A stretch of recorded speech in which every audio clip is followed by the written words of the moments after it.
I am Yes. delighted to share that today's professional education topic is letting your purpose bring you peace. It is presented by Michelle Choate, and let me give you a little bit of a bio on Michelle. Michelle Choate, MA CTC CEC, is a facilitator, keynote, speaker, leadership coach, executive team coach, and organizational development consultant with 25 years of experience in organizational culture, individual, and leadership development. Michelle is a certified executive and transitions coach with a master's organizational communication and conflict management and a postgraduate certification in conflict management, including ADR and negotiation practices.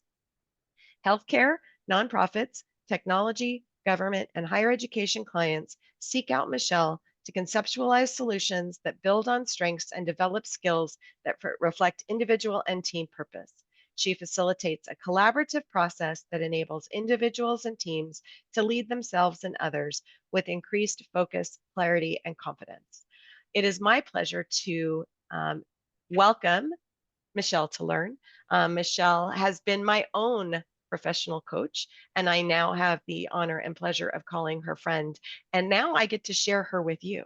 So, with that, I'm going to stop sharing so that Michelle can take over. And here we are, Michelle. We're all yours. Hi. Thank you so much for asking me to be a part of this conversation today. You should be seeing a slide that says join at slido.com. This is an online surveying tool. It gives us real-time feedback. So as I pose questions, everyone can participate without having to feel like they're on the spot. The feedback comes in confidentially, and it just helps to create a better community and sense of mutual understanding if you're willing to use the tool. So you can go onto your own web browser on your computer and go to slido.com and join the meeting number using the passcode provided. Or you can use your phone and literally just take a screenshot of that QR and it should take you to slido.com. When questions are offered, and I'll give you a practice question here in a second, that Slido page will go live. So I'm giving everyone a chance to go ahead and try and log in. And every time a question comes up, those options to log in will also be reiterated.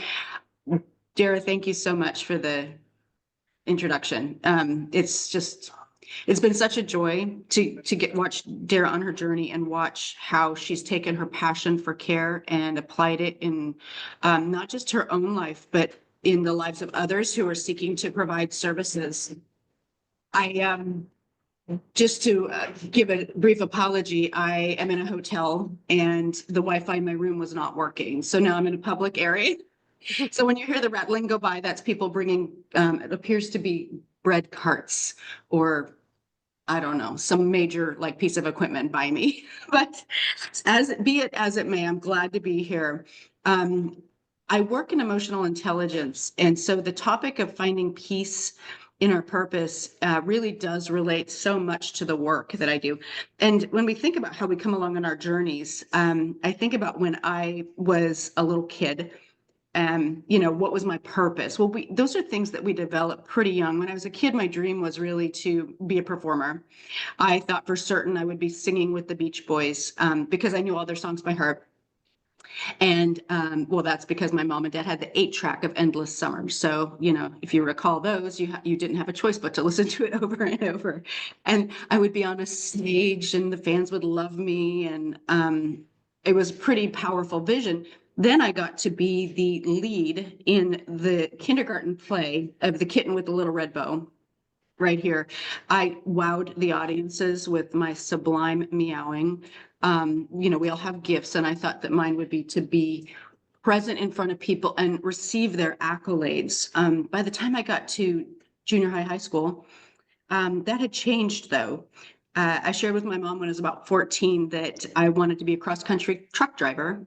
Mostly that meant I got to be alone all the time, listen to my own music, eat my favorite chips without my brothers stealing them from me. And she was really kind of unimpressed by that career aspiration, mostly because as I look back on those moments now, right, they were both about me. Like I really felt called to serve me. And in emotional intelligence, part of the evolution of that quality or skill is the capacity or willingness to experience with others their emotion. And to find peace in our purpose sometimes means looking outside of ourselves. And as more mature people on this planet, in more advanced and more complex relationships, it's sometimes hard to remember that when we serve others to the depth that we're called, especially in your work in the caregiving industry, that we also have to manage ourselves. Part of what I coach is self-leadership, and a huge part of that is self-compassion. And so having emotional intelligence and using it to understand how I'm feeling helps me be better at maximizing my resilience and minimizing my burnout. In my own service, it is this aspect of coaching and teaching that gives me so much joy, and I find to be such a privilege. So finding peace in our purpose means from the start, really understanding what those feelings are that reflect peaceful. So I'm going to do a quick practice here. So let's use our Slido. If you were able to log in, you can use the QR code here with your phone, or go ahead and use your web browser. And I just wanted to ask you to define for me what peace is to you. And you'll see in the upper left corner, someone's typing. Now there are two people typing, so that's what I'm looking at, right? So contentment, acceptance. Okay, contentment. As the words get bigger, more people are responding with those words. It's a word cloud. Harmony. So peace has to do with harmony. I love Donna's story. I just was really moved by that, finding harmony in unexpected ways. Mindfulness. Balance. Balance is such a huge part of emotional intelligence, and effectively managing both our intrinsic need, that what's happening inside of us as well as what's happening around us. Relaxed, calm, satisfied. Yeah. And the acceptance part of it, I literally was coaching somebody yesterday who they're really processing the complexity of accepting the state that they work in, that not state of the United States, but the workspace in which they have to function, and realizing that accepting is not giving up. It's still being an active participant. Inclusion. Oh, that's an interesting word. Yeah. And we'll talk about the value of inclusion in terms of resilience here in a moment. Thank you to the 11 of you that participated. Okay, one more person adding. So when we know we feel these kinds of feelings, this is peace. And in emotional intelligence, it's also what's called flow. When we're able to maximize the best of who we are in complexity, without pushing ourselves over the edge of emotional care or concern. So let's go the opposite now. What is the opposite of peace? Because in order to be managing for this space and the complexity of caregiving, it's really helpful to understand when you're feeling something other than peaceful: conflict, chaos, anger. Yeah, anger. Oh, that is like the presenting emotion that has come along a pathway from feeling so many other things, and then it results in this often explosive or agitated discord, sometimes toward others. Anxiety, right? That's what I feel when I'm feeling the opposite of peace, is something in my stomach, something in my chest. My chest gets tighter. As you're adding your words, discouraged, right? Discouragement and dissatisfaction, unease in the space of chaos can lead to those stronger feelings of anger and anxiety. Being able to recognize those emotions when they're happening and provide for yourself a means to manage for them means pulling in on those capacities that we have and need to access to really maximize our resilience and keep ourselves healthy. Thank you for participating. I think it's a helpful way. So this is a question. Dara was talking about my background. I worked in healthcare for 13 years doing organization development, and caregiving is why I got my master's degree. I watched caregivers burning out, harming each other through behaviors because they were struggling so much with this balance of experiencing complexity and being able to manage it in a productive way. And it's a question that I grappled with a lot, why did you choose caregiving as your calling or your career? And so when we think about the qualities of caregiving, there is something transcendent about that. And calling is more than, it's a summoning to have technically a pro-social orientation to work as giving back to others. This is based in our values. So the pro-social quality of that means we want to do more and give more, because our values, those principles that guide our actions and decisions, call us to do more and give more. The challenge becomes when we do more and give more than we have. And so pulling back into finding peace in our purpose is to achieve that balance or harmony or alignment in the expression of our values and our desire to demonstrate those values in service of others. And here's the caveat: in service of self. And so I want to just explore with you for a moment, what are the values that drew you to caregiving? And, caregiving is a professional practice. It's also a very personal journey and experience. And so, like one word at a time, what are some of the values that you feel like brought you to the space that you serve in now? Love is such a profound and moving value. Family, right? Empathy is such a meaningful quality and a huge part of emotional intelligence. Commitment, right? Yeah. Compassion for others, family, activities as I am aging. So you're able to look outward past those basic needs and see that you can serve in a new way or in a different way, or express your values in a new or a different way. The values of caregiving give us the capacity to look outward and find means, support for community, to do such activities, supporting for community. So I want you to think about these values as you're typing thank you, engagement, good word, and how you apply them to yourself. Compassion for others and joy of giving to others, right? That external expression, which we often, in the world that I work in, can look or feel like in extrinsic motivation. I'm doing it for others. To really have peace is to recognize that we do this for ourselves. And how do we retain enough energy, capacity, and motivation that we can continue to do it for others? It's to also give these beautiful qualities to ourselves, especially including compassion, support, recognizing. I said this to my client yesterday. Well, I have to give and give. I owe this to my family. And I said, well, he said, what if I just keep giving until there's nothing left? And I said, what about the people that you are their entire world and you've done this? How then do you reconcile that giving when you've just taken yourself away emotionally, mentally, socially?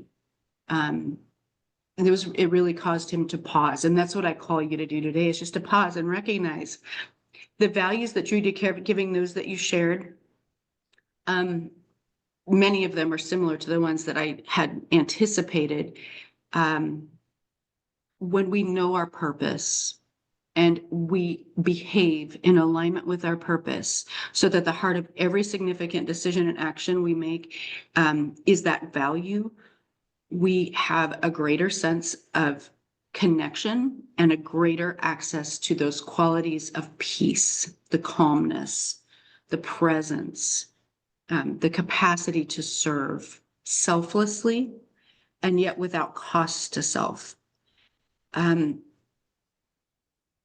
There is actually research that shows that individuals who understand their values and align their lives with them tend to experience more fulfillment and satisfaction. So lending itself toward more of that peace. And when we have that purpose clearly described or defined, we can access it more readily.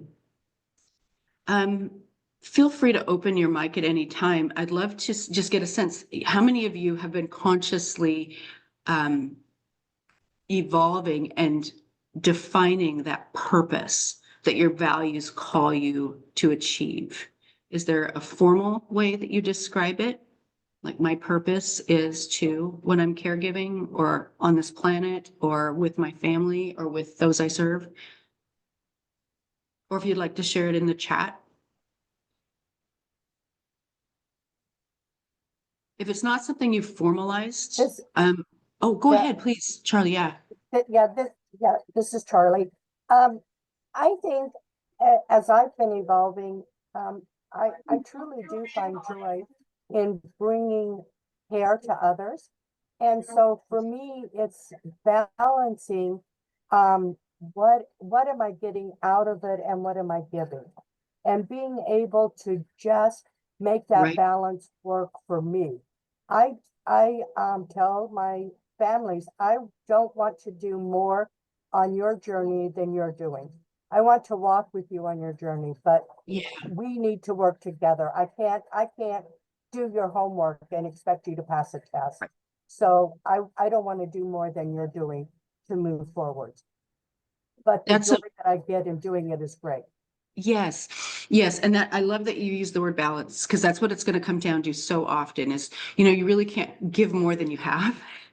And so who's caring for you, whether you're a caregiver that has a position in an organization or does direct patient care through a palliative process or other, or you're a family member in any of those spaces, you have to be able to strive to strike that balance of giving no more than you have, to a point. Like, there'll be times where you have to flex that up, right? And work at peak performance and give more than you have for a period. But you also have to recognize that to do that, you have to be able to draw backward and still rebuild. And the key to doing that is, first and foremost, is attending to your emotional intelligence.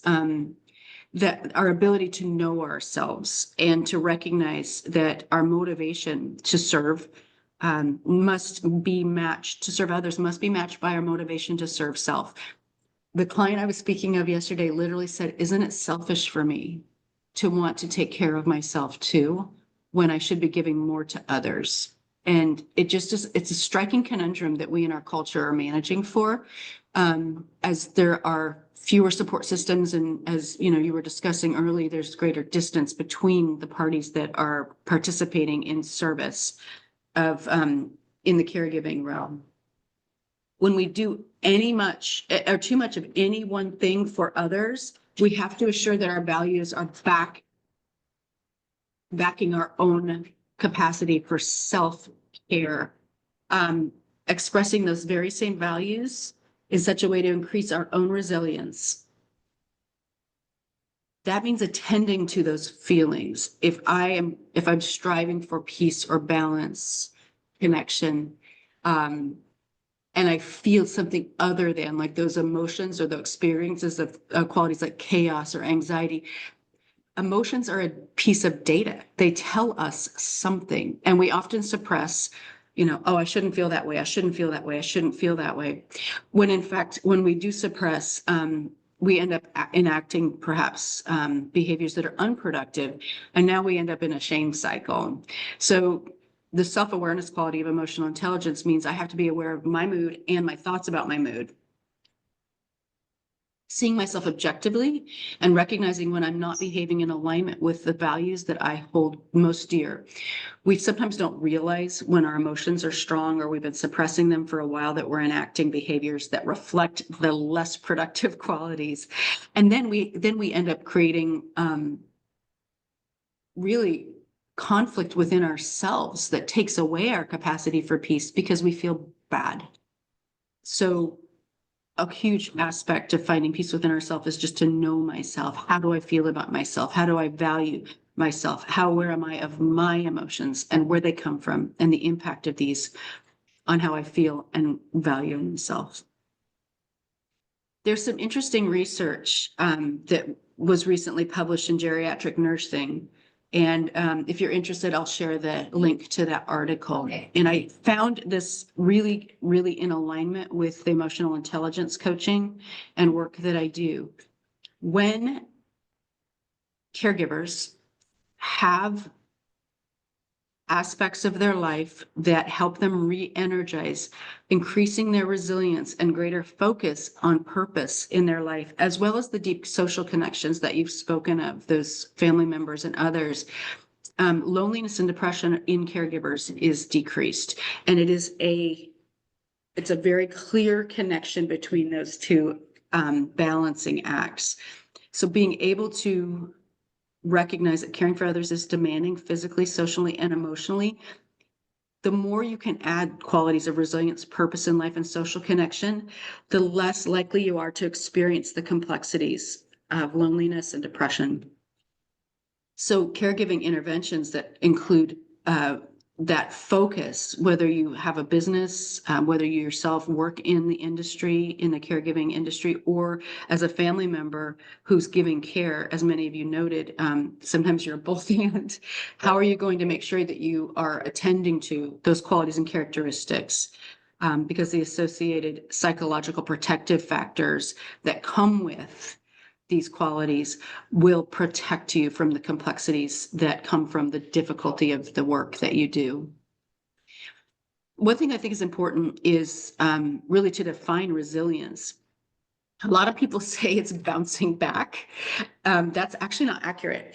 Resilience is either, by definition, the time it required for a system to go back to an equilibrium point that mimics a prior state after a disturbance event, or how much this system, which in this case I'm calling a person, can tolerate before it's forced to change to another stable regime is what it's called.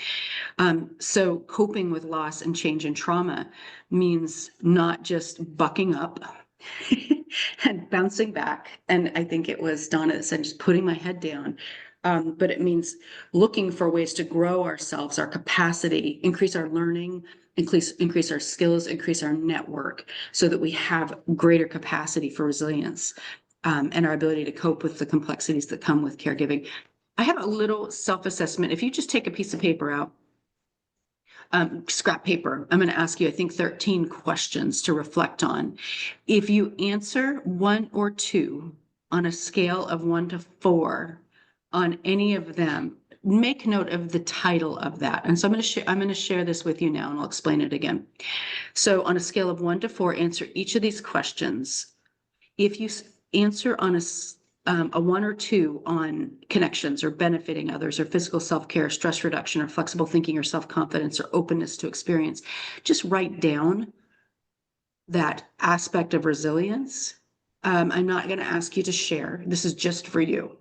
So take a moment, excuse me, if you will, and score yourself on these first 7 questions. And then I have a slide with the rest of the questions.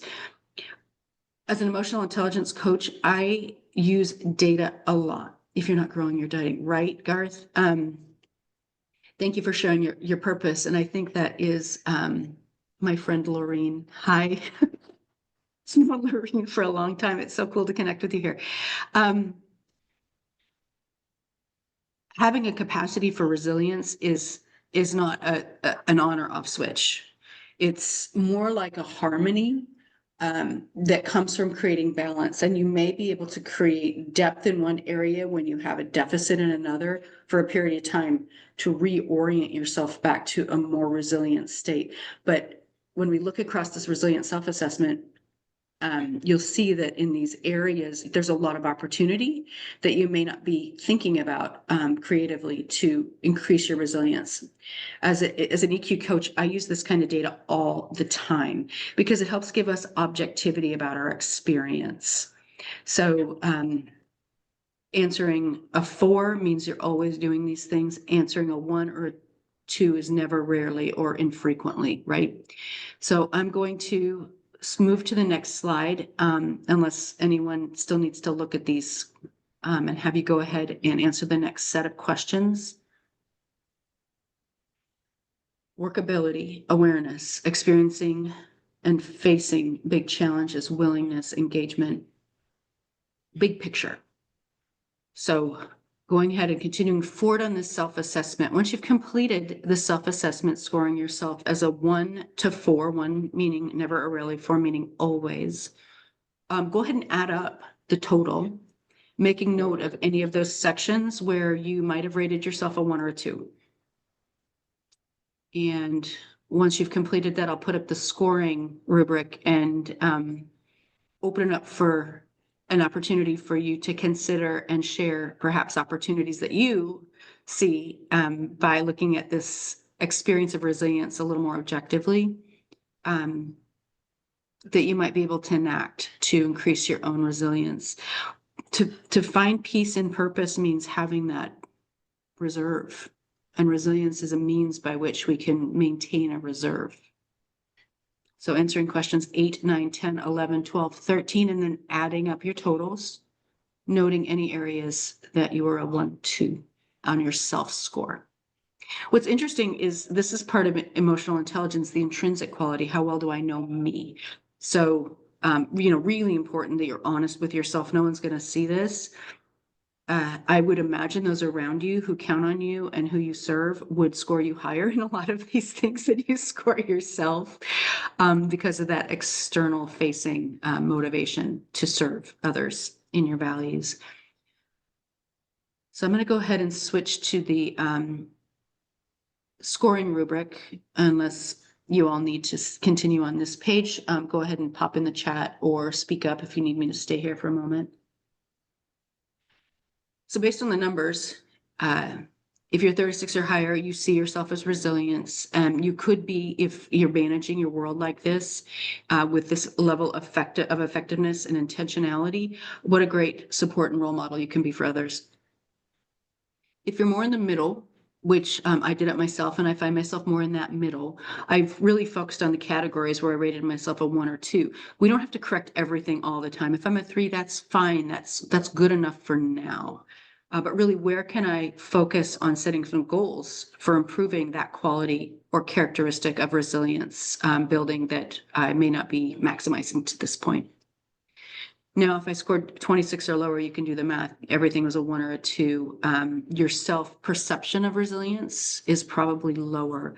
And so it's harder for you to find that peace and that balance. It's noted that lower scores are common among people who have fewer challenges, who have had few challenges, or have been overwhelmed by challenges. This does not mean you're not resilient. It means, and really this is something that people wonder about resilience. Oh, I'm just resilient. No, you grow resilience through continual practice of managing complexity and managing yourself in complexity. And so if you've had fewer challenges to this point, or you're, working with a family member who's had fewer challenges to this point, and Dara has a slide, you can go ahead and, use this and have them focus, right? The first step in all of this, emotional intelligence, resilience, is awareness. The moment I hand somebody their emotional intelligence assessment, immediately awareness gives them the capacity to see themselves objectively, and using emotional information, start to make decisions that will help them be more effective in the ways that they want. Much like this, one of the greatest qualities of both emotional intelligence and resilience is a capacity for compassion for self. And so I want to talk a little bit about compassion for self in a moment, but first just want to see if anyone has any thoughts or feedback on the data that they just collected on themselves. And if you can already anticipate some ways you might be able to improve a particular area that supports your resilience development. If you found yourself as a 26 or lower, you have a wonderful support system here at Learn, and the people who work in this area may have already taken on some of the challenges you have, or if you're working with a family member, you can be that role model or strong support.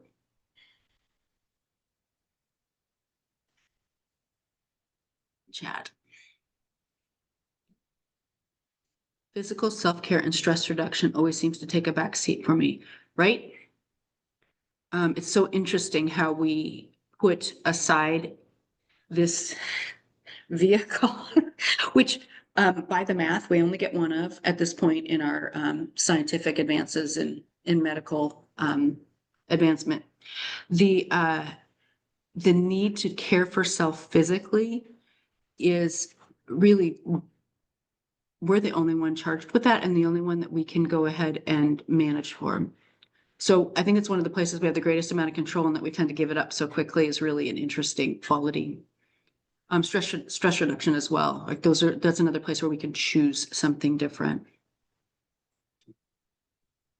So if you find yourself in the middle or lower section, do please consider taking some steps to increase the qualities of those resilience characteristics that can help you be your best self in this time of complexity.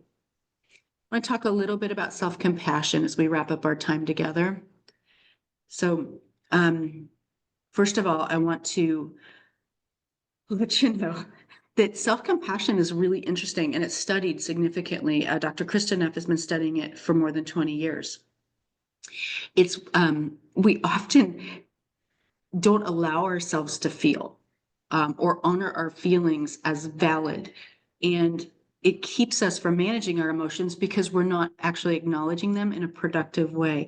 You know, I shouldn't feel this way. That avoidance quality ends up, as I talked about a little early, rolling into behaviors that may result in shame responses. And now you're in a cycle of self-blame that results in further self-shame. That avoidance, shame, and then habitual response becomes a way that we diminish our self-compassion. So compassion in and of itself, right? We often can sense what that looks like to others, but to self, it's an ongoing practice of relating to myself kindly and fairly, kindly and fairly. I'm going to say that one more time, kindly and fairly. Especially during times of stress and suffering, kicking myself when I'm down actually prolongs the stress response and creates more suffering.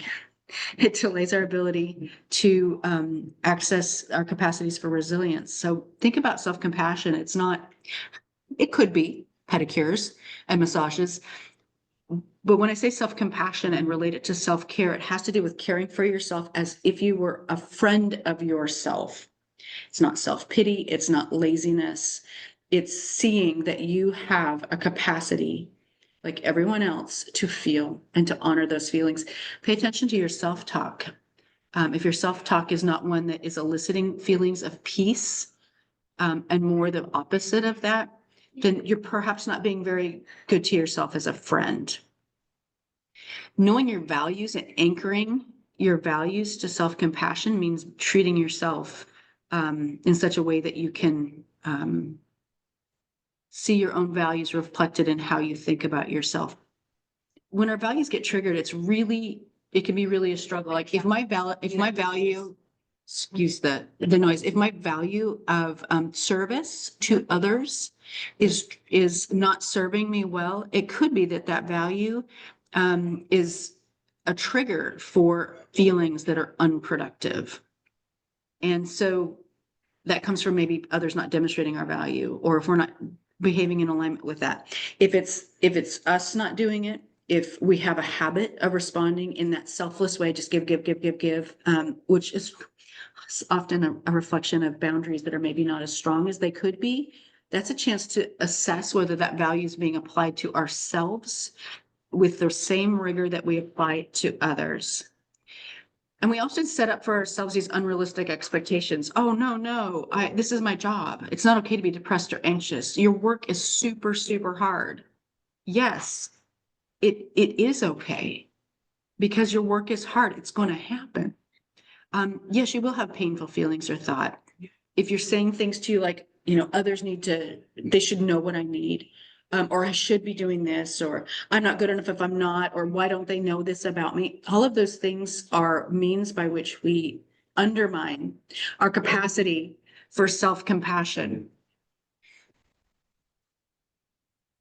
Accepting our reality is one of the first steps of self-compassion. Self-compassion increases our well-being.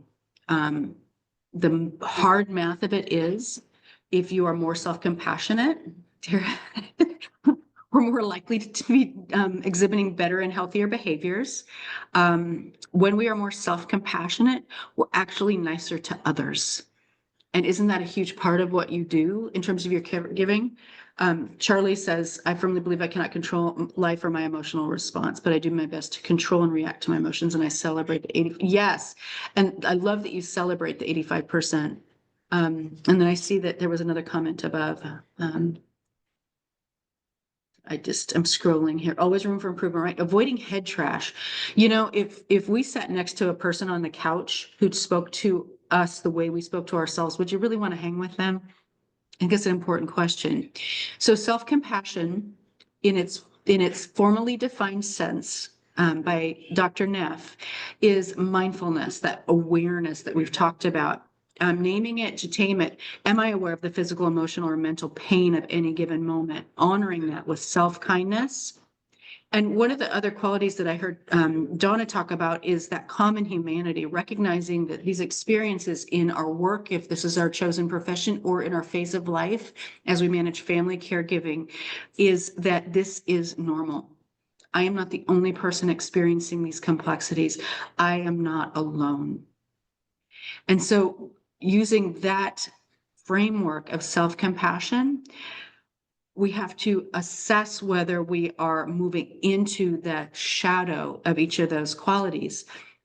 Over-identification is the shadow of mindfulness, self-judgment, and then isolation.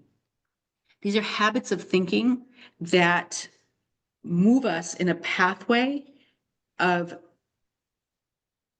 not applying the best of our values to ourselves.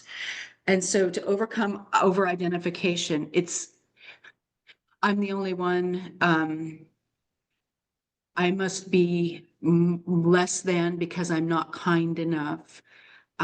Rolling that into a learning mentality, something that opens your head and heart to potential, which is a growth mindset, by asking questions like, what am I learning?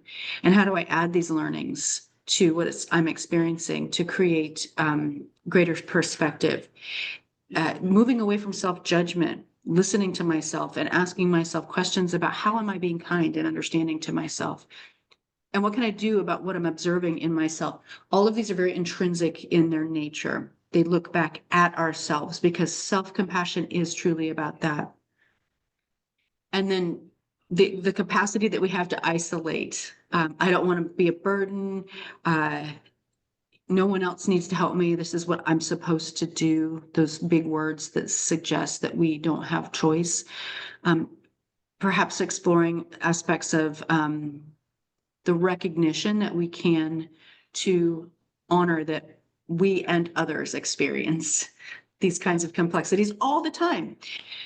So what I want to challenge you to think about is, are there places or spaces where you could offer yourself more self-compassion, more of those qualities that reflect the best of who we are? I'm going to just go back a slide because I want you to see them again.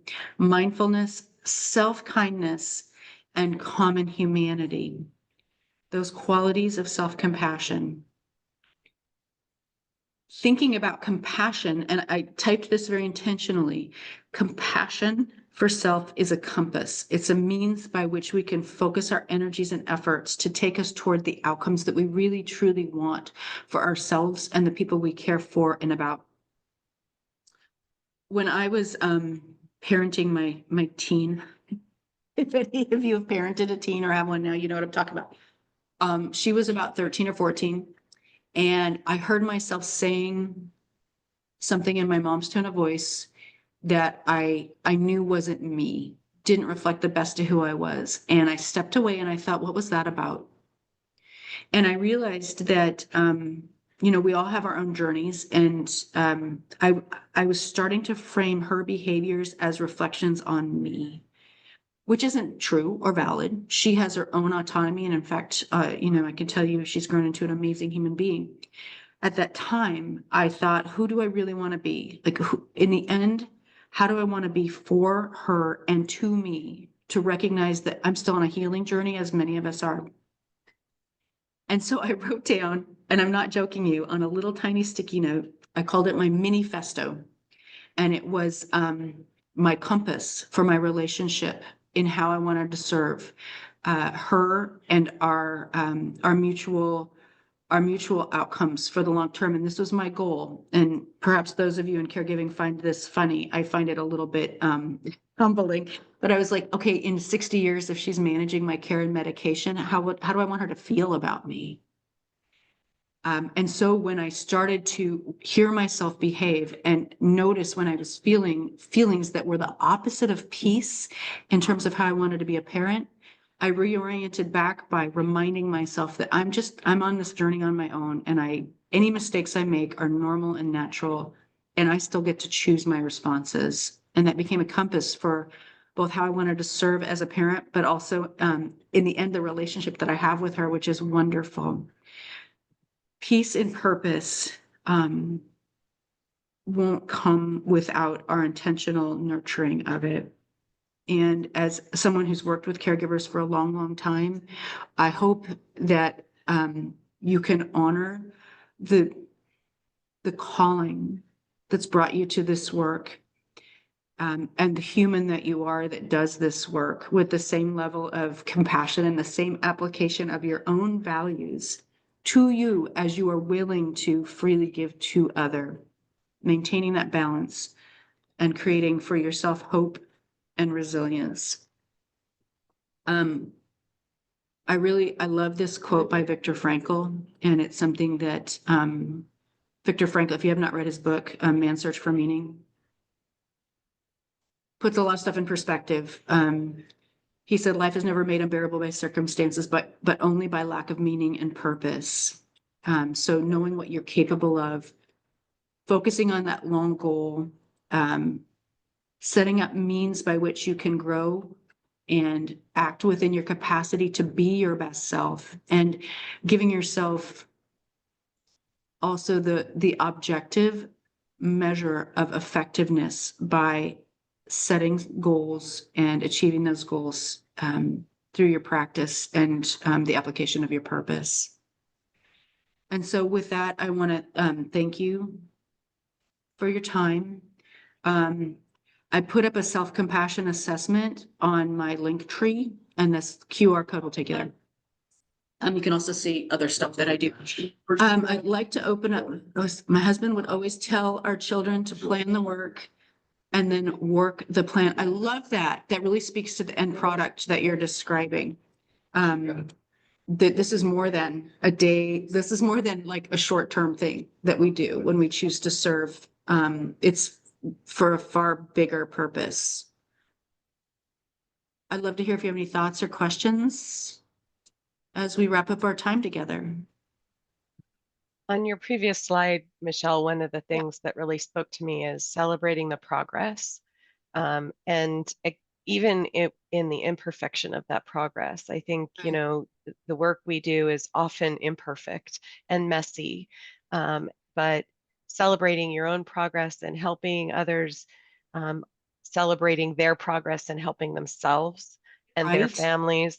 I think often that's the first step for me, and it is easy to get overlooked in the busyness of care, is celebrating progress. It is because it's such an incremental, often output. I was wrapping up with a coaching client this week, and I have them write a 6-month reflection letter back over the journey of coaching. And she said, I had not realized how much progress I'd made until I sat down and really gave myself credit for the hard work I'd done. And so we don't always realize. And so finding ways to do that for yourself, and for those of you that interact with families or as a family member, you know, sometimes progress can be as simple as I got my hair washed today. I'm pretty excited about that when I get to that, which, you know, and sometimes it's something more and more extensive or expansive or more tangible. Either way, every time you can find a means to celebrate you and the work you do is another kind of drop in the bucket for resilience and a reaffirmation of your purpose.